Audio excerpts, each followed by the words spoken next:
Now, I've been avoiding talking about the Rose Art Museum, partially because I don't come from an art or anthropological point of view. I'm more of a business person. I'm an econ major. I like to think in terms of numbers. And the other reason is because I may be one of the few people with a differing opinion on this, and I know I'm going to take a lot of flack for it, but it's time that, made my opinion known, and if you guys have comments on that, I'm happy to take them. I'm happy to defend my point of view, and if I'm wrong, I'm looking for someone to prove me wrong. So let's look at it this way. From a purely math point of view. Now, in this case, we're going to define art at Brandeis as a public good. And the reason it's a public good compared to a private good that a private corporation would make is that we can derive the benefit, or in this case the demand, which is the same thing, to be the same for every person, in that all of Brandeis has a total demand, and that can be broken up equally between students, because it's a concrete dollar amount and a concrete amount of students. And because every student has to necessarily spend the same amount of money on it.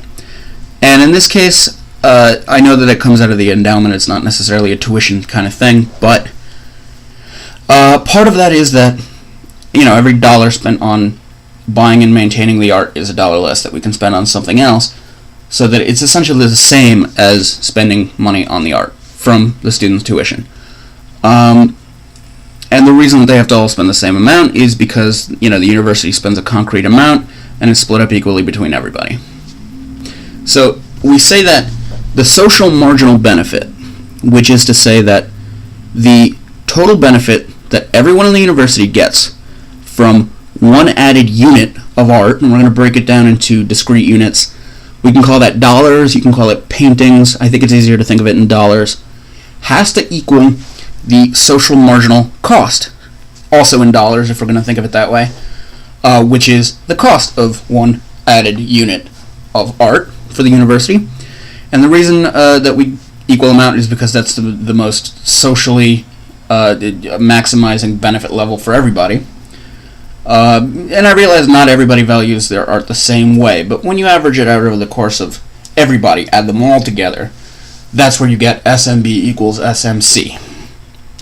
Now I'm going to complicate this a little bit more by breaking down the social marginal costs. In this case, the social marginal cost is this. It can be broken down into the marginal cost of the art itself, which is to say that the extra cost of the next unit of art that the university buys or maintains, or spends on exhibiting, for example, plus the total marginal cost of B. And in this case, B is going to be the benefits of everything else that money can be used on. So it's kind of like opportunity cost, in that every dollar the university spends on buying, maintaining, and exhibiting that art is one less dollar that they can spend on other things using that endowment. And that can be anything from other buildings to buying other assets, making investments, maintaining things, hiring staff,